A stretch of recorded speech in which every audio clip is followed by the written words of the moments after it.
नमस्कार दोस्तों, स्वागत है आप सभी का कोड जर्नी विद ललित में। मेरा नाम ललित है और ये इस चैनल का पहला वीडियो है। इस चैनल में हम फ्रंट एंड के बेसिक से लेकर एडवांस तक की सारी चीजें कवर करने वाले हैं। और हम आज शुरू कर रहे हैं बिगनर्स के लिए HTML की सीरीज। और मैं आपको ये बताना चाहता हूँ कि मुझे सॉफ्टवेयर डेवलपमेंट इंडस्ट्री में मोर देन 14 ईयर्स का एक्सपीरियंस है। मैं पिछले 14 साल से सॉफ्टवेयर बना रहा हूँ और मैंने इन 14 सालों में बहुत सारी वेबसाइट्स और बहुत सारे प्रोडक्ट सक्सेसफुली क्लाइंट्स को डिलीवर किए हैं। इस चैनल पे ये वीडियोस बनाने का मेरा मोटिव क्या है एग्जैक्टली अगर आप YouTube में देखोगे तो ऐसे दर्जनों वीडियोस आपको मिल जाएंगी जो आपको बेसिक्स के बारे में बता रही होंगी, जो आपको CSS के बारे में बता रही होंगी। तो मैं क्यों बना रहा हूँ इन वीडियोस को? क्योंकि मैंने एक चीज ऐसी नोटिस करी है जो मुझे कहीं देखने को नहीं मिलती। वो है थॉट प्रोसेस। थॉट प्रोसेस क्या चीज है कि जब आप कोई भी चीज बनाने जाते हैं तो उसके पीछे एक थॉट होता है। तो प्रोसेस क्या कहता है कि जब कोई भी वेबसाइट आएगी या कोई प्रोडक्ट बनने को आएगा तो सबसे पहले एक डिजाइन आएगा आपके पास। तो आपको डिजाइन को देख के सबसे पहला काम तो एस्टिमेट करना होता है कि ये मैं कब तक बना दूंगा। और वो एस्टिमेट आप कैसे करोगे जब तक आपको ये पता ही नहीं होगा कि ये बनता कैसे। एक अच्छे डेवलपर की निशानी यही होती है कि जब उसको एक कोड, जब एक डिजाइन मिलता है तो वो बिना एक कोड की लाइन लिखे बिना भी अपने दिमाग में पूरा डिजाइन को प्रोसेस कर लेता है। तो यही एक अच्छे कोडर की निशानी होती है जो एक अच्छा कोड लिखते हैं। तो हम बेसिक्स के कोर्स बनाने इसलिए जरूरी है क्योंकि मैं मान के चल रहा हूँ कि आपने आज तक कोई कोडिंग नहीं करी है, आपने आज तक एक लाइन भी नहीं लिखी है कोड की और आप पहली बार ये सब करने जा रहे हो। तो इसलिए मेरे को ये बेसिक समझाना जरूरी है अपने तरीके से, ताकि जब मैं एडवांस तक पहुंचूं तो आपको वो सारी चीजें समझ में आए स्टेप बाय स्टेप। जैसे मैं उस प्रोसेस तक, जब वो थॉट प्रोसेस तक जब हम पहुंचे तो आप वो सारा एक एक चीज उसी स्टेप बाय स्टेप करते हुए तब आप फाइनल तक पहुंचेंगे। तो जब आप फाइनल तक पहुंचेंगे, मतलब जब आप वो मेन थॉट वाली चीजों तक पहुंचेंगे कि वो थॉट्स कैसे होते हैं, देन मैं आपको ये गारंटी दे सकता हूँ कि आप बहुत बेहतर डेवलपर बन चुके होंगे तब तक। क्योंकि मैं आपको वो सारी बारीकियां बताने वाला हूँ जो मैंने पिछले 14 सालों में सीखी है। तो जब मैंने इनिशियली अपना करियर स्टार्ट किया था तो उस समय पे कोई रिस्पॉन्सिवनेस जैसी चीज ही नहीं होती थी। तब टेबल्स में डिजाइन बना करते थे और टेबल्स के अंदर डिजाइन बनाना तो अपने आप में एक बहुत चैलेंजिंग काम था। तो हमने वहां से जर्नी देखी है मैंने, वहां से मैंने चीजों को बदलते देखा है। आप यकीन नहीं करोगे, उस समय पे बॉर्डर रेडियस भी नहीं होता था। आप राउंडेड कॉर्नर्स भी नहीं बना सकते थे, उसके लिए भी इमेज लगानी पड़ती थी हमारे को। तो फिर वहां से चीजें बदली, बदल बदल के रिस्पॉन्सिवनेस आई। देन उसके बाद जाके ये बूटस्ट्रैप और ये सारी चीजें आके अब आपके पास बहुत कुछ है बनाने के लिए, बट तब ऐसा कुछ नहीं था। तब हमें अगर मोबाइल वेबसाइट बनानी होती थी तो हम एक अलग से डोमेन लेते थे, सब डोमेन। जैसे कि m.facebook.com, ये एक डोमेन है। तो ये मैं फॉर एग्जाम्पल के लिए बता रहा हूँ, ये कोई भी डोमेन हो सकता है। तो हमको अलग से एक पूरा सेटअप बना के उस पर लिखनी पड़ती थी। और उस समय पे जेक्यूरी बहुत ज्यादा चला करती थी। मतलब जब जैसे धीरे धीरे ट्रेंड बदला तो तब जेक्यूरी बहुत ज्यादा चलती थी उस समय। बट अब जावास्क्रिप्ट को बहुत ज्यादा, वनीला और वो सब बहुत सारी अब चलती है चीजें। तो जो मैंने इन 14 सालों में चीजें देखी है ना, मैं वो सारी चीजें आपको देना चाहता हूँ ताकि आप भी उसी उसी वे में सोच पाओ जिस वे में मैं सोचता हूँ। जब भी मेरे पास कोई डिजाइन आता है या कोई भी मेरे को काम करना होता है तो एक एग्जांपल और देता हूँ, बहुत अच्छा एग्जांपल है कि मान लो आप कोई कोड लिख रहे हैं, आपने रिएक्ट के लिए एक कंपोनेंट बनाया और वो कंपोनेंट आपने बना के अपनी टीम में पास ऑन कर दिया। ठीक है, अब वो इतना अच्छे से सोचा हुआ और लिखा हुआ होना चाहिए ताकि जो अगला डेवलपर उस पर काम कर रहा है उसको जरा सी भी प्रॉब्लम ना आए। वो ये बोले कि ये बहुत सुंदर, बहुत अच्छा कंपोनेंट लिखा है। तो वो कैसे लिखा जाएगा? वो थॉट प्रोसेस। वो थॉट प्रोसेस कैसे आएगी? क्योंकि मैंने अपनी लाइफ में पैकेजेस भी बहुत बनाए हैं, NPM पैकेजेस। तो उसके अंदर ये सारे थॉट प्रोसेस लगाने पड़ते हैं कि जब कोई और वो पैकेज को यूज करेगा तो उसको क्या क्या परेशानी हो सकती है। तो हम आगे आने वाली वीडियोस में बनाएंगे, पैकेज भी बनाएंगे, उसमें हम समझेंगे कि हम कैसे करते हैं। बट वो पैकेज लेवल की जो थॉट है ना, मैं आपको कंपोनेंट लेवल पे ही दे दूंगा कि वो कैसे बनाया जाता है, वो कैसे हम सोचते हैं उसको, कि कितना एडवांस बनाना है उसको। तो सारी चीजें मैं आपको बताऊंगा। और मैं आपको गारंटी देता हूँ कि आप ये कोर्स जब एडवांस तक पहुंचेंगे तब तक आप एक बेहतर डेवलपर बन चुके होंगे। वो थॉट आपके अंदर धीरे धीरे डेवलप होनी शुरू हो जाएगी कि एक किसी भी डिजाइन को मैं आपको जब दूंगा तो आप खुद ही सोच पाओगे कि इसको यार मैं कैसे बनाऊंगा। आप दिमाग में प्रोसेस कर लोगे पूरी तरह, और प्रोसेस करके आप एक एस्टिमेट भी दे दोगे मेरे को कि मैं इतने दिन में बना लूंगा। हाँ, ये हो सकता है कि आपने जो एस्टिमेशन दिया वो कभी कम या ज्यादा हो सकता है, बट आपको एक्चुअली में स्ट्रक्चर पता होगा अपने दिमाग में कि मैं क्या करने वाला हूँ या क्या करने वाली हूँ और कैसे करने वाली हूँ। तो मेरा मेन मकसद यही है। आने वाले फ्यूचर में जब हम ये खत्म कर लेंगे उसके बाद हम बहुत सारे प्रोजेक्ट्स बनाएंगे, रियल टाइम प्रोजेक्ट्स बना के देखेंगे कि कैसे बनाते हैं। तो जब वो प्रोजेक्ट्स बन रहे होंगे तब मैं वो सारे थॉट्स भी आपको बताऊंगा कि मैं कैसे सोचता हूँ वो सारी चीजें बनाते समय, राइट। तो बिना किसी देरी के शुरू करते हैं हमारी पहली वीडियो HTML बेसिक्स के बारे में, जिसमें मैं आपको ये बता रहा हूँ कि इंस्टॉलेशंस एडिटर्स के क्या होते हैं, इंस्टॉलेशन कैसे करते हैं, बेसिक स्ट्रक्चर्स क्या होते हैं, टैग्स क्या होते हैं, इसका क्या काम होता है, और जो एक बेसिक के अंदर जो सारी चीजें यूज होती है वो सब मैं आपको उस वीडियो में बता रहा हूँ। तो चलिए बिना किसी देरी के शुरू करते हैं अपना आज का पहला वीडियो, व्हाट इज HTML। के लिए सबसे पहले हमें ज़रूरत पड़ती है एक कोड एडिटर की।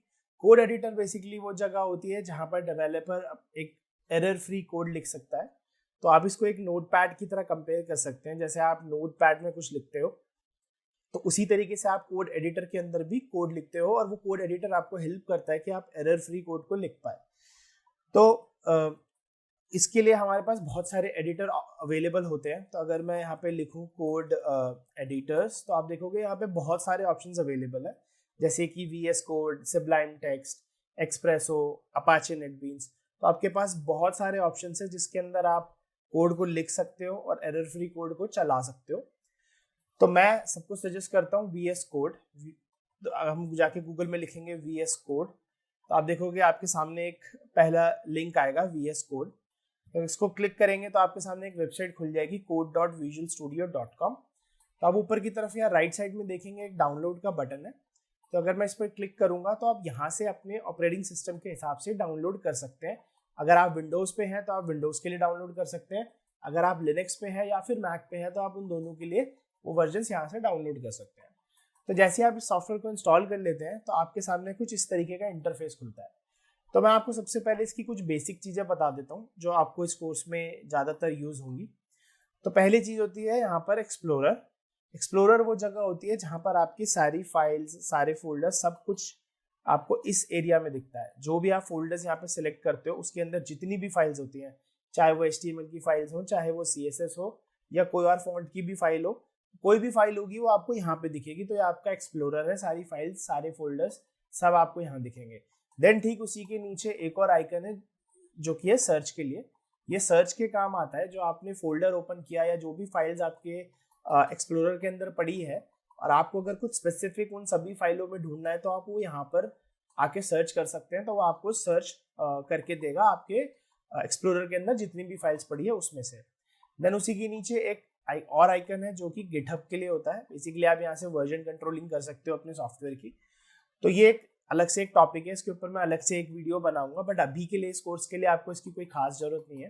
तो बेसिकली इस कोर्स के लिए आप सिर्फ ये दो ही चीज़ों को यूज़ कर रहे होंगे, जिसमें आप एक्सप्लोरर को ज़्यादातर यूज़ करोगे और कुछ फीचर आप सर्च के यूज़ करोगे। तो ये बाकी इन आइकन्स को अभी समझने के लिए कोई बेनिफिट नहीं है। इसको हम धीरे धीरे कोर्स में जब आगे बढ़ेंगे तब इनको समझेंगे।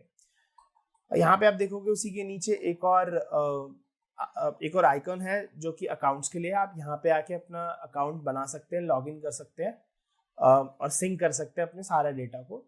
देन उसी के नीचे एक और गेयर आइकन है जहाँ जिसको मैनेज बोलते हैं। इसके अंदर जाएंगे तो उसके अंदर और भी बहुत सारे ऑप्शन है। तो इस पे जाने से पहले एक फोल्डर बना लेते हैं हम अपने एक्सटेंशन पे। तो अभी आप देखोगे कोई भी फोल्डर मैंने यहाँ ओपन नहीं कर रखा है या मैंने कोई भी फोल्डर क्रिएट ही नहीं कर रखा है।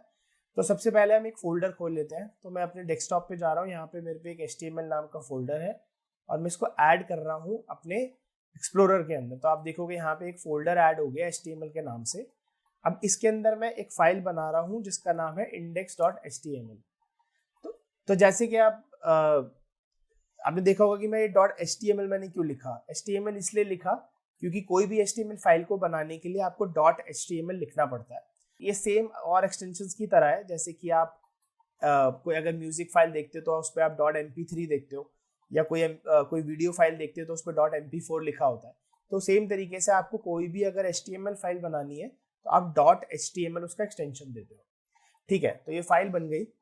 अब आप इधर नीचे की तरफ देखोगे तो यहाँ पे 2 स्पेसेस दिखा रहा है। तो ये किसी किसी के लिए हो सकता है कि 4 स्पेसेस दिखा रहा हो। तो मैं सबसे पहले जाऊँगा सेटिंग के अंदर, देखते इसको कैसे फिक्स करते हैं। मैं जाऊँगा इस मैनेज आइकन के अंदर सेटिंग्स में, और यहाँ पे ऊपर एक सर्च है, इस सर्च में आके मैं लिखूंगा इंडेंटेशन। तो आप यहाँ पे देखोगे कि टैब साइज आ गया। तो मेरे लिए तो ये बाय डिफॉल्ट अभी 2 पे सेट है, हो सकता है ये कईयों के लिए 4 पे सेट हो। तो इंडस्ट्री स्टैंडर्ड्स के हिसाब से ये हमेशा 2 पे होना चाहिए। मैं चाहूँ तो इसको चेंज कर सकता हूँ। अगर मैं इसको 4 करके ऐसे कहीं बाहर क्लिक करूंगा तो आप देखोगे ये स्पेसिस 4 में कन्वर्ट हो गया है। अब इसका मतलब क्या होता है, इंडेंटेशन क्या होती है? तो बेसिकली लेट्स से मैंने कुछ लिखा, देन मैंने एंटर करके एक टैब प्रेस किया, तो अब आप देखोगे कि ये थोड़ा आगे से शुरू हुआ है। अब मैं इस पे भी एंटर मारूंगा तो आप देखोगे ये इक्वली इसके अलाइन में आ रही है। और अगर मैं टैब प्रेस करके लिखता हूँ तो इसने और आगे कर दिया उस टेक्स्ट को। तो ये जो तरीका होता है कि एक लाइन यहाँ से शुरू है, देन कुछ स्पेस के बाद दूसरी, फिर और स्पेस के बाद तीसरी, तो इसको हम इंडेंटेशन बोलते हैं कोडिंग लैंग्वेज में। तो अभी आप देखोगे कि ये जो गैप्स हैं ये 4 टैब के गैप्स आ रहे हैं। कहने का मतलब कि अगर मैं एक बार टैब प्रेस करूंगा तो वो 4 स्पेसिस का स्पेस लेगा। तो इसका मतलब ये होता है। तो 4 अगर आपका ये 4 आ रहा है तो आप इसको 2 में कन्वर्ट कर लीजिए, क्योंकि इंडस्ट्री स्टैंडर्ड्स के हिसाब से 2 ही होना चाहिए। 2 पे करने से ये होगा कि जो आपका स्पेसिस हैं वो थोड़े से कम हो जाएंगे। जैसे अभी 4 स्पेस चल रहे थे, अगर मैं इसको 2 कर देता हूँ तो अब आप देखोगे 2 में कन्वर्ट हो चुका है। तो अब अगर मैं लिख के यहाँ पे टैप करूंगा तो आप देखोगे कि स्पेसिस कम हो चुके हैं, क्योंकि अब ये एक टैप पे 2 स्पेस लेता है, ना कि 4। तो आप भी ऐसा सेट कर लीजिएगा ताकि आपको भी सेम तरीके से दिखे। देन सेटिंग में आप दूसरी एक चीज और कर सकते हो, यहाँ पे आप जाके सर्च पे लिखोगे फॉन्ट, तो यहाँ पे आपके आगे फॉन्ट साइज आ जाएगा। तो अभी ये बाय डिफॉल्ट होता है 12, तो ये बाय डिफॉल्ट 12 पे सेट रहता है। अगर आपको लगता है कि ये फॉन्ट साइज बहुत छोटा दिख रहा है, आपको थोड़ा सा बड़ा देखने की आदत है, थोड़ा सा और फॉन्ट आपको लगता है बड़ा होना चाहिए, तो आप इस फॉन्ट को अपने हिसाब से कितना भी छोटा बड़ा कर सकते हो। चाहो तो मैं इसको 20 पिक्सल कर सकता हूँ, और हाँ ये पिक्सल्स पे चलता है। तो अगर मैंने 20 लिखा दैट मीन्स 20 पिक्सल। तो अब जो आपको यहाँ पे फॉन्ट दिखेगा, ये देखिए आपको ये 20 पिक्सल में दिख रहा है अभी सब कुछ, ठीक है। तो बाय डिफॉल्ट 12 होता है, मैं इसको 14 पे कंसिडरेशन ले रहा हूँ, 14 पे सेट कर रहा हूँ ताकि ये थोड़ा सा बड़ा हो जाए थ्रू आउट द कोर्स के लिए, ठीक है। तो ये तो हमने बात कर ली सेटिंग्स की। अब यहाँ पे और भी बहुत ऑप्शंस होते हैं। अगर आप लेफ्ट साइड पे देखोगे तो टेक्स्ट एडिटर में कर्सर, फाइंड, फॉन्ट, फॉर्मेटिंग, बहुत सारे ऑप्शंस हैं। आपको अगर एक्सप्लोर करने हैं तो आप यहाँ से एक्सप्लोर कर सकते हैं, बट जरूरी सेटिंग्स के लिए मेरे हिसाब से 2 ही चीज़ें होती है जो आपको करनी चाहिए। देन उसके बाद हमको दूसरा काम एक बहुत इंपॉर्टेंट जो करना है, तो आपको जाना है मैनेज पे दोबारा से, और जाना है एक्सटेंशंस पे। तो एक्सटेंशंस बेसिकली ये समझिए कि VS कोड की फंक्शनैलिटी को इन्हांस करने के लिए एक्सटेंशंस होते हैं, कि क्योंकि VS कोड हर चीज़ नहीं देता, आपको कुछ चीज़ें एक्सटेंशंस के थ्रू करानी पड़ती है। तो एक एग्जांपल देखते हैं कि हम पहले जाते हैं एक्सटेंशंस पे, और यहाँ पे ऊपर आपको एक सर्च दिख रहा है। यहाँ पे इस सर्च के ऊपर हम सर्च करेंगे लाइव सर्वर। आपको इस तरीके का कुछ दिखेगा, लाइव सर्वर को सर्च करते हैं आपको इस तरीके का एक्सटेंशन दिखेगा। आप इस पर क्लिक करोगे तो आपको राइट साइड में यहाँ पे इंस्टॉलेशन का ऑप्शन आएगा। तो मैंने पहले से इंस्टॉल करके रखा है, इसलिए मेरे को डिसेबल और अनइंस्टॉल का ऑप्शन आ रहा है, बट आपके लिए यहाँ पे इंस्टॉल का ऑप्शन आएगा। तो जैसे ही आप इसको इंस्टॉल कर लोगे तो आपको ये नीचे एक गो लाइव का यहाँ पे बटन दिखने लगेगा। अगर ये दिख रहा है तो दैट मीन्स आपकी इंस्टॉलेशन सही से हो चुकी है। ओके, तो अब लाइव सर्वर करता क्या है, तो चलो उससे करने से पहले हम यहाँ पर कुछ कोड लिखते हैं। तो सबसे पहले हम समझते हैं कि बेसिक स्ट्रक्चर क्या होता है HTML का, या उससे भी पहले समझते हैं कि HTML होता क्या है बेसिकली। तो HTML होता है आपका हाइपर टेक्स्ट मार्कअप लैंग्वेज। तो ये जो HTML होती है ये बेसिकली ब्राउजर को ये बताती है कि वेब पेजेस को किस तरीके से रेंडर करना है। तो ये एक स्ट्रक्चर होता है, और उस स्ट्रक्चर से हम ये बताते हैं कि कौन सी चीजें कैसे डिस्प्ले करनी है हमारे वेब ब्राउजर के ऊपर। अब ब्राउजर जैसे आपका क्रोम हो गया या फायरफॉक्स हो गया, सब ब्राउजर्स है, तो हमको कैसे डिस्प्ले करना है वो हम यहाँ पे बताते हैं। तो कोई भी HTML का स्ट्रक्चर, बेसिक स्ट्रक्चर लिखने में सबसे पहली और सबसे इंपॉर्टेंट चीज होती है डॉक टाइप। डॉक टाइप से भी पहले मैं आपको एक और चीज बताना चाहता हूँ कि आप टैग्स कैसे लिखते हैं HTML में। तो टैग लिखने का जो तरीका होता है, आप ये एंकल ब्रैकेट लगाते हैं ऐसे, उसके बीच में कोई टैग लिखते हैं। तो लेट्स से मैंने एक P टैग लिखा है यहाँ पे, तो अब आप देखोगे कि मैंने एक P टैग को ओपन किया है यहाँ पे। अगर मैंने कोई टैग ओपन किया है तो मैं उसको क्लोज भी करूंगा, और क्लोज करने का तरीका क्या होता है, एंकल ब्रैकेट के आगे एक फॉरवर्ड स्लैश यूज करते हैं हम। इससे पता चलता है कि ये टैग यहाँ पर क्लोज हो चुका है, तो इसके बीच में अगर मैं कुछ भी लिखता हूँ तो ये पी टैग का पार्ट है, क्योंकि वो ओपनिंग और क्लोजिंग टैग के बीच में लिखा गया है। तो आपको कोई भी टैग आप ओपन करते हैं तो आपको क्लोज करना जरूरी है, आप इसको ऐसे नहीं छोड़ सकते, ये कोई वैलिड सिंटेक्स नहीं है। बट हाँ, कुछ कुछ टैग्स ऐसे होते हैं जिनको एक्सप्लिसिटली क्लोज करने की जरूरत नहीं होती, वो सिंगल लाइन के टैग्स होते हैं, जैसे कि ब्रेक। अब ये ब्रेक सिंगल लाइन में क्लोज हो जाता है, इसके लिए आपको अलग से ऐसे कुछ लिखने की जरूरत नहीं होती, तो वो हम कोर्स में आगे बात करेंगे। तो सबसे पहले हम डिफाइन कर रहे हैं doc type. Doc type define करने के लिए अगेन मैं एक एंगल ब्रैकेट लगाऊंगा और यहाँ पे एक एक्सप्लेनेशन मार्क लगाऊंगा, तो आपको दिखेगा डॉक टाइप। जैसे मैं यहाँ पे एंटर करूंगा तो ये एक टैग मेरा ऐड हो गया, और इसका कोई क्लोजिंग टैग नहीं होता, by the way doc type का कोई क्लोजिंग टैग नहीं होता, ये हमेशा ऐसे ही रहेगा ओपन। तो डॉक टाइप HTML, अब इसका मतलब क्या होता है? डॉक टाइप का मतलब ये होता है कि आप ब्राउजर को ये बता रहे हो कि मैंने ये जो डॉक्यूमेंट लिखा, जो स्ट्रक्चर लिखा है, वो किस वर्जन के ऊपर लिखा है, HTML5 में लिखा है, 4 में लिखा है, ताकि ब्राउजर को ये समझ में आए कि वेब पेज को कैसे रेंडर करना है, सही तरीके से कैसे रेंडर करना है। तो ये डॉक्यूमेंट हम ब्राउजर के लिए डॉक टाइप लगा रहे हैं कि उसको समझ में आए कि ठीक है, ये डॉक्यूमेंट जो स्ट्रक्चर हम लिख रहे हैं वो हम HTML5 में लिख रहे हैं। तो ये पहला तरीका होता है, सबसे पहली चीज होती है स्ट्रक्चर की। तो अब यहाँ पे देखेंगे डॉक टाइप हमने कैपिटल लेटर्स पे लिखा हुआ है, तो ये केस सेंसिटिव है, इसको आपको कैपिटल में ही लिखना है, आप इसको कैमल केस में नहीं लिख सकते या शॉर्ट फॉर्म में नहीं लिख सकते और किसी तरीके से नहीं लिख सकते। जो वैलिड तरीका है वो यही है कि आप इसको कैपिटल में लिखते हो सिर्फ डॉक टाइप को, देन उसके आगे आप यहाँ पे एक HTML लगाते हो। तो ये तरीका होता है डॉक टाइप लिखने का। देन इसके बाद एलिमेंट आता है HTML। तो टैग मैंने आपको बताया था कि एक टैग अगर ओपन हो रहा है तो वो क्लोज भी होगा, तो ये क्लोज हो रहा है। तो HTML बेसिकली एक रूट एलिमेंट होता है किसी भी HTML पेज का। तो ये डॉक टाइप के बाद पहली इंपॉर्टेंट चीज होती है जो आपको लगानी ही होती है, जरूरी होती है स्ट्रक्चर के हिसाब से। तो बेसिकली HTML आपका एक रूट एलिमेंट होता है और उसी के अंदर बाकी की सारी चीजें हम ऐड करते हैं। तो इसके अंदर एक टैग आता है हेड। अब ये हेड टैग क्या होता है? तो हेड बेसिकली वो जगह होती है जहां पे हम अपने सारे मेटा इन्फॉर्मेशन को लिखते हैं। अब मेटा इन्फॉर्मेशन क्या होती है?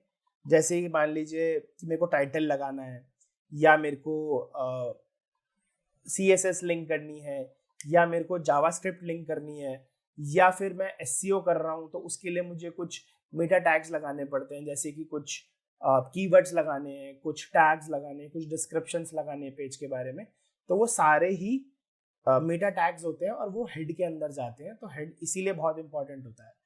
तो जैसे मैंने बात बोला कि हेड के अंदर टाइटल भी होता है, तो अब हम एक और टैग बनाएंगे यहाँ पे टाइटल, और सॉरी इसको लिखेंगे हम टाइटल, और इसके अंदर हम लिखेंगे फर्स्ट टाइटल। अब ये कहाँ यूज होता है मैं आपको थोड़ी देर में बताता हूँ। देन हेड के बाद एक और टैग होता है बॉडी। अब ये बॉडी क्या होता है? बॉडी बेसिकली वो जगह होती है जहां पर हम ब्राउजर को ये बताते हैं कि आपको एक्चुअली पेज पे रेंडर क्या करना है, वो जगह होती है बॉडी। तो ये एक बेसिक स्ट्रक्चर होता है एक किसी भी HTML का। अगर आप कोई भी HTML शुरू कर रहे हो तो आपको ये स्ट्रक्चर हमेशा फॉलो करना पड़ेगा कि आपको पहले एक HTML टैग है जो कि रूट एलिमेंट है, देन उसके अंदर दो प्राइमरली टैग्स होते हैं, हेड एंड बॉडी। हेड वो जगह होती है जहां हम मेटा लिखते हैं, बॉडी वो जगह होती है जहां पर हम विजिबल कंटेंट लिखते हैं। तो अभी के लिए मैं काम करता हूँ, एक पैराग्राफ लिख रहा हूँ, this is a text, let's say मैंने ये चीज लिख दी, मैं इसको सेव कर रहा हूँ और अब हम क्लिक कर रहे हैं इस गो लाइव में। जैसे ही मैं इस पर क्लिक करूंगा गो लाइव में, तो आप देखोगे कि इसने क्या किया। सबसे पहले तो इसने एक पेज रेंडर कर दिया जिसके ऊपर मैं एक HTML को देख पा रहा हूँ जो लिखा है दिस इज अ टेक्स्ट। अब आप ध्यान से देखेंगे कि जो भी कुछ हमने ये लिखा था ऐसा कुछ भी रेंडर नहीं हुआ, सिर्फ ये चीज रेंडर हुई। वो इसलिए हुई क्योंकि हमने बॉडी के अंदर लिखी थी, और बॉडी के अंदर हम जो लिख रहे हैं वो ब्राउजर के हिसाब से विजिबल एरिया है, और वो उस विजिबल एरिया को ब्राउजर पे दिखा रहा है, राइट। तो ये होता है बॉडी का बेसिक काम। अब हमने जो ये टाइटल लिखा था ये एक्चुअली में यूज कहाँ होता है? ये बेसिकली आपके ब्राउजर के टैब पे यूज होता है। आप ये देखो, ये आ रहा है फर्स्ट टाइटल। तो जब भी हम टाइटल लिखेंगे वो आपके ब्राउजर के टैब में यूज होता है। एक और एग्जांपल देखते हैं विजुअल स्टूडियो कोड का। तो ये भी एक वेबसाइट है, तो आप देखो codevisualstudio.com एक वेबसाइट है और उसके टैब में भी कुछ लिखा हुआ आ रहा है। Download visual studio Mac Linux window, तो ये एक टाइटल है, टाइटल दिया गया हर पेज का, और ये बेसिक स्ट्रक्चर में होना बहुत जरूरी है टाइटल। इसके साथ में जो आप ये छोटा सा आइकन देख रहे हो ना, इसको फेव आइकन बोलते हैं। इसको हम आगे की वीडियोस में देखेंगे कि कैसे बनाते हैं, बट अभी के लिए आप बस इतना समझिए कि ये एक फेव आइकन, ये भी एक इमेज फाइल होती है, और इसको हम हेड के अंदर ही प्लेस करते हैं क्योंकि ये भी एक मेटा फाइल है। ठीक है, तो हमने यहाँ पे टाइटल बना दिया, हमने एक बेसिक सा पी टैग भी डाल दिया, और वो डिस्प्ले भी होने लगा है।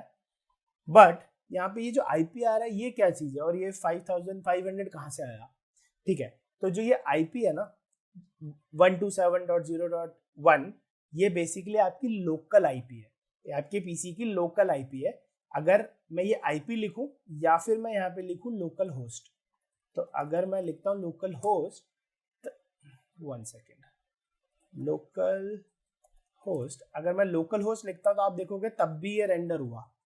तो इसका मतलब ये है कि वो आईपी एड्रेस और लोकल होस्ट वो एक ही चीज है। ये आपके होम का एड्रेस होता है, आपके पीसी का जो डिफॉल्ट होम एड्रेस होता है ये वो है। अब ये 5500 क्या चीज है? ये बेसिकली पोर्ट है।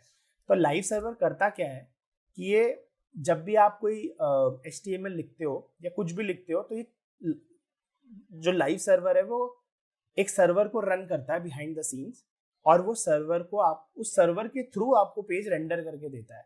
तो जब इसने सर्वर बनाया तो इसने उस सर्वर को इस पोर्ट पर चालू किया। तो आपका जो पूरी फाइल है, जो आपने एक्सप्लोरर के अंदर जो फोल्डर खोला है उसके अंदर जितनी भी फाइल है वो सब इस सर्वर के अंदर रन कर रही है, जो कि लाइव सर्वर इंटरनली मैनेज करता है, राइट। अब इस पे फायदा क्या है लाइव सर्वर डालने का, क्योंकि हम बिना सर्वर के भी इंडेक्स को देख सकते हैं। तो चलो मैं एक बार आपको खोल के दिखाता हूँ। मैंने HTML फाइल खोला, अगर मैं इस पर डबल क्लिक करता हूँ तो आप देखोगे ये फाइल अभी भी खुल रही है, बट आप यहाँ देखोगे ये मेरे लोकल का पाथ है, यहाँ पे कोई सर्वर का पाथ नहीं है, ये मेरा लोकल का पाथ है। पर मैं अभी भी देख पा रहा हूँ यहाँ पे जो मैंने लिखा था एग्जैक्टली वैसा ही रेंडर अभी भी हो रहा है जैसे यहाँ पे हो रहा था। तो मुझे लाइव सर्वर क्यों चाहिए?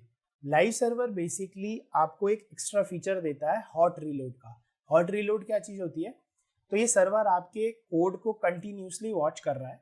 तो अगर आप इस पर कुछ भी चेंज करते हो, कुछ भी, लेट्स से मैंने यहाँ पे 1 2 3 4 या कुछ भी लिख दिया, जैसी मैं इस फाइल को सेव करूंगा, और मैंने अभी तक कुछ भी नहीं किया, सिर्फ फाइल सेव करी है, जैसी मैं यहाँ पेज पे जाऊंगा आप देखोगे ये रीलोड हो चुका है ऑलरेडी पेज।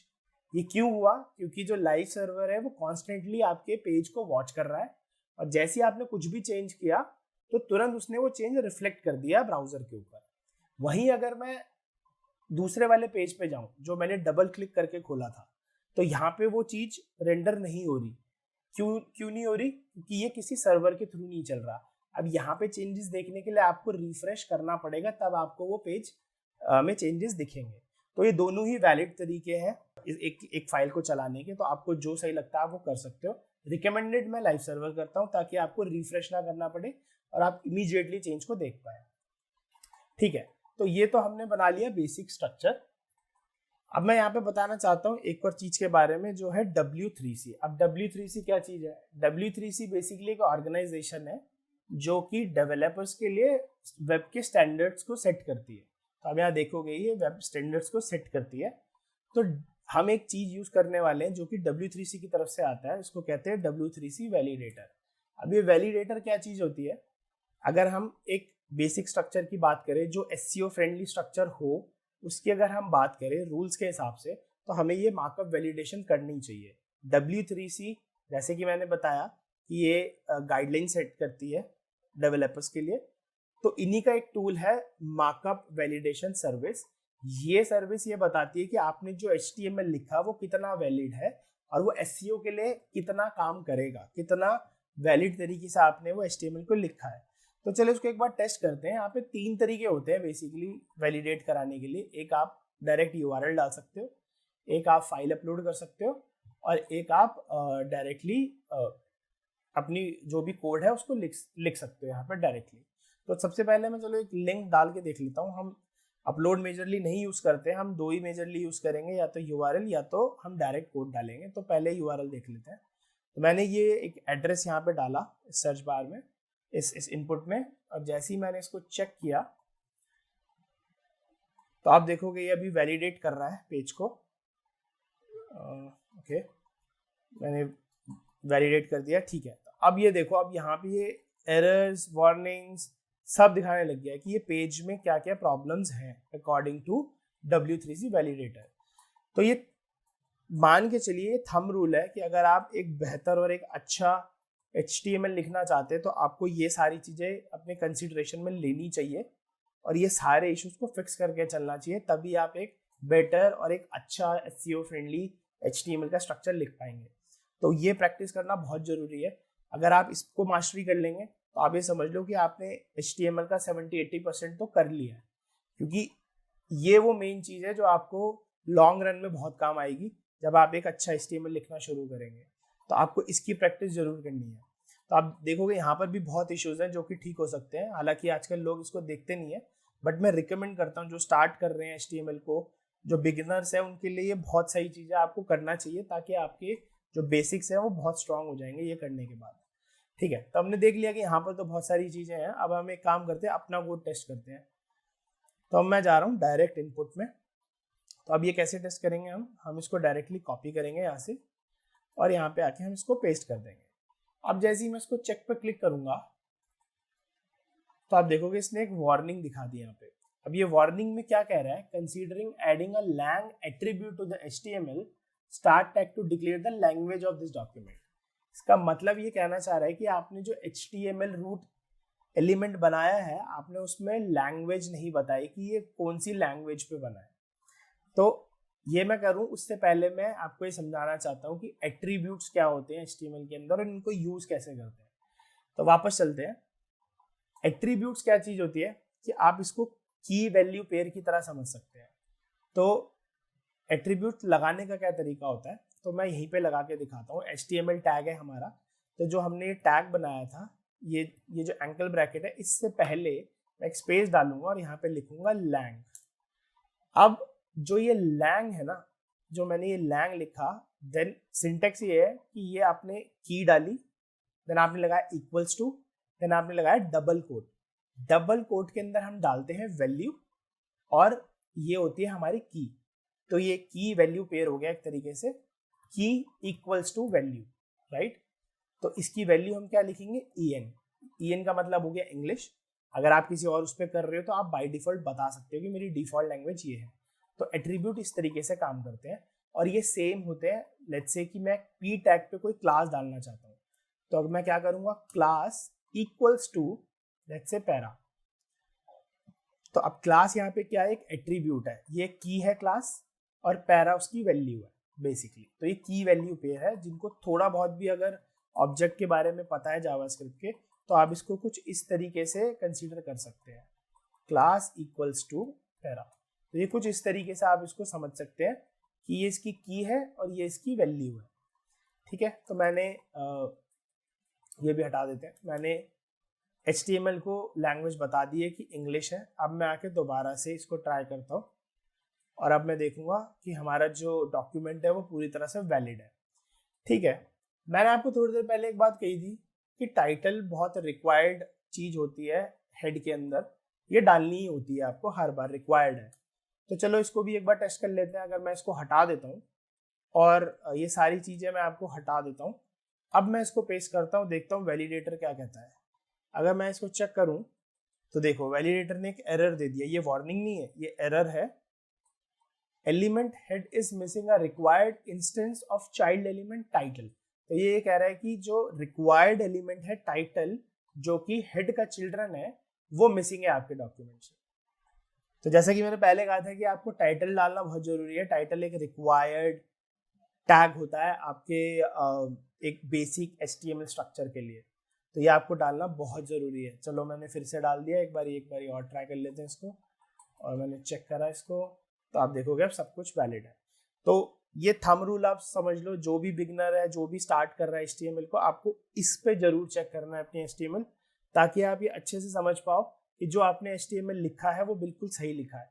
एक बार आपने ये प्रैक्टिस में डाल लिया, देन उसके बाद आपको लॉन्ग रन में बहुत मदद करेगा। एक बार ट्राई करके देखना, बहुत मदद करेगा आपको लॉन्ग रन में।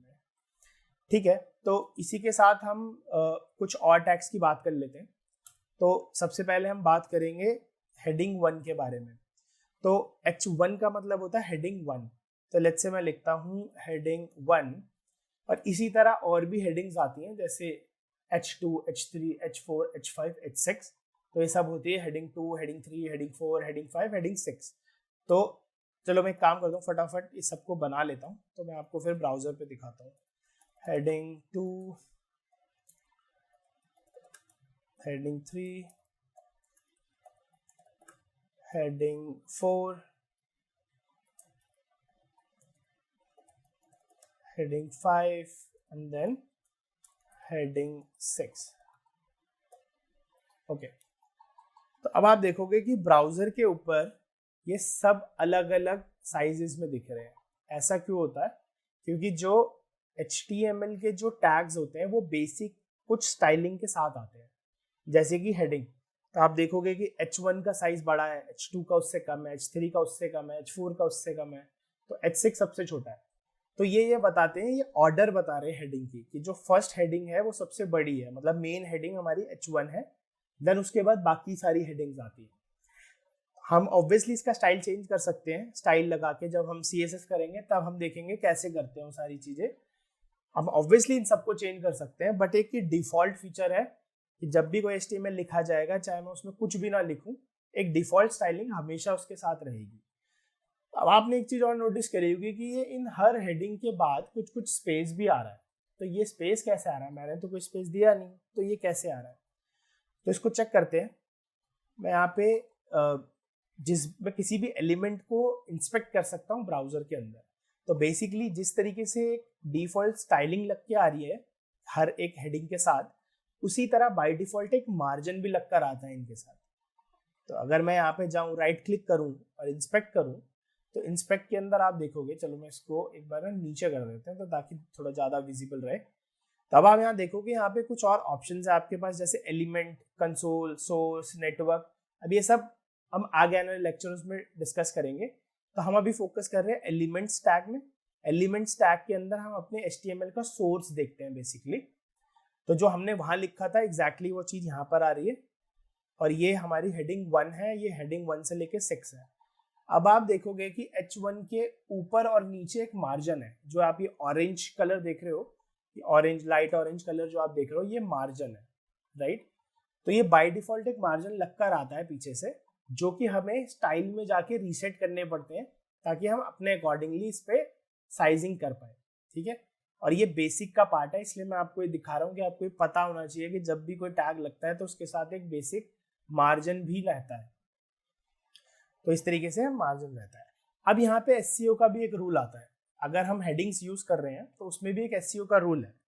अगर हम H1 यूज कर रहे हैं पेज के ऊपर, तो SEO के हिसाब से टेक्निकली हम H1 को एक पेज पे एक ही बार लिख सकते हैं, एक से ज्यादा बार नहीं लिख सकते। वो वैलिड HTML नहीं होता। वो इसलिए होता है क्योंकि ये आपकी पेज की मेन हेडिंग है, और वो मेन हेडिंग एक ही हो सकती है एक पेज पे। और इससे कोई फर्क नहीं पड़ता कि वो आपने कहाँ डिफाइन करी है, आपने बैनर पे डिफाइन करी है या बैनर के नीचे कहीं पे लिख दी है, या आपने सबसे ऊपर लिख दी या बीच में लिख दी कहीं पे, तो उससे फर्क नहीं पड़ता। बट आपके पेज पे एक ही हेडिंग होनी चाहिए। हाँ, रिकमेंडेड ये होता है कि आप हेडिंग को सबसे ऊपर लिखो, चाहे आपने कोई भी स्ट्रक्चर है आपका, तो सबसे ऊपर हेडिंग होनी चाहिए। तो यही इसी आइडियोलॉजी के साथ डिजाइन बनते हैं और इसी आइडियोलॉजी के साथ करना चाहिए। But it's obviously your choice, आप इसको कहीं भी लगा सकते हो। बट थंब रूल ये है कि आप एक पेज पे एक ही हेडिंग यूज कर सकते हो, एक से ज्यादा नहीं, H1 ओनली। इसके अलावा जितनी भी हेडिंग है आप इसको मल्टीपल टाइम यूज कर सकते हो, उसमें कोई रिस्ट्रिक्शन नहीं है। H1 को आपको अगर 10 बार पेज पे यूज करना है, आप 10 बार यूज कर सकते हो। इसका एक अच्छा एग्जाम्पल होगा ब्लॉग्स। अगर आप कोई भी ब्लॉग देखोगे तो जो उसके ऊपर एक मेन हेडिंग होती है वो होती है H1 हेडिंग, क्योंकि वो पेज की मेन हेडिंग है। एंड देन उसके बाद आप जब ब्लॉग में नीचे नीचे जाओगे तो आपको और हेडिंग्स दिखती जाएंगी सेम सी। तो वो सब H2 हो सकती है, H3 हो सकती है, वो सब आप मल्टीपल टाइम यूज कर सकते हो, उसमें कोई प्रॉब्लम नहीं है। तो जिस तरीके से आपका ये हेडिंग के टैग्स होते हैं, वैसे ही आपका P का भी एक टैग होता है। P का मतलब होता है पैराग्राफ। तो अगर मैं P के अंदर कुछ भी लिखता हूँ तो वो एक पैराग्राफ की तरह काम करता है, ठीक है। अब हम एक और बहुत इंपॉर्टेंट चीज पे बात कर रहे हैं, जो है ब्लॉक लेवल एलिमेंट और इनलाइन ब्लॉक लेवल एलिमेंट। तो ये दोनों क्या चीजें होती हैं? तो मैं काम करता हूँ, दोनों को ना लिख लेता हूँ, ब्लॉक और इनलाइन ब्लॉक। तो ये दो चीजें होती हैं। तो चलो मैं एक बार फिर से ब्राउजर पे चलते हैं और एक बार फिर से इंस्पेक्ट करते हैं इसके ऊपर।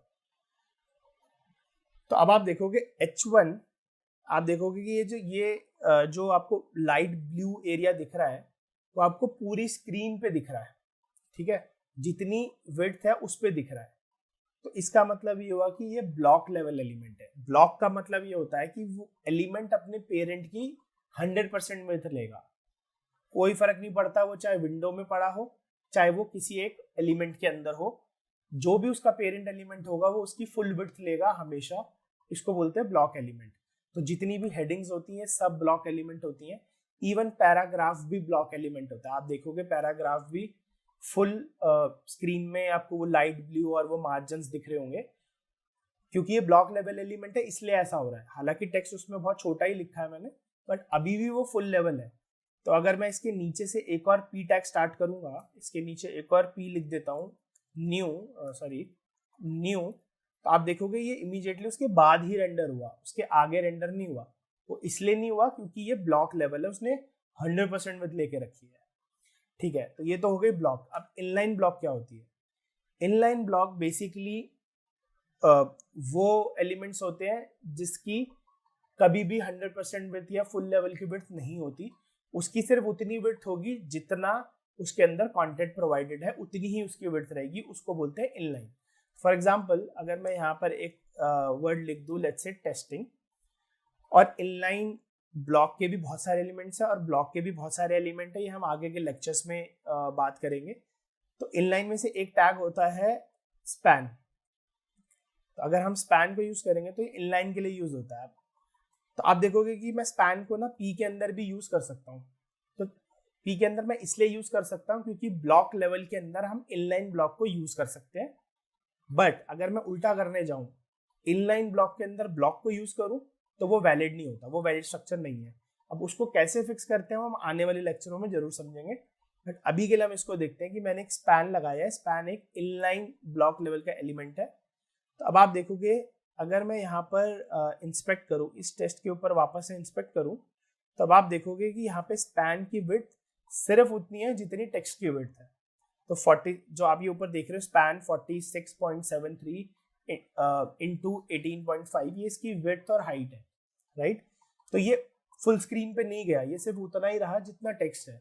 क्यों हुआ ऐसा? क्योंकि ये इनलाइन ब्लॉक लेवल एलिमेंट है, इसलिए ऐसा हुआ। अगर आप अभी भी पी पे जाओगे तो वो अभी भी फुल है क्योंकि वो ब्लॉक है, बट मैं इसके अंदर जब स्पैन पे जा रहा हूँ तो वो उतनी ही विड्थ लेगा जितना उसके अंदर कंटेंट प्रोवाइडेड है।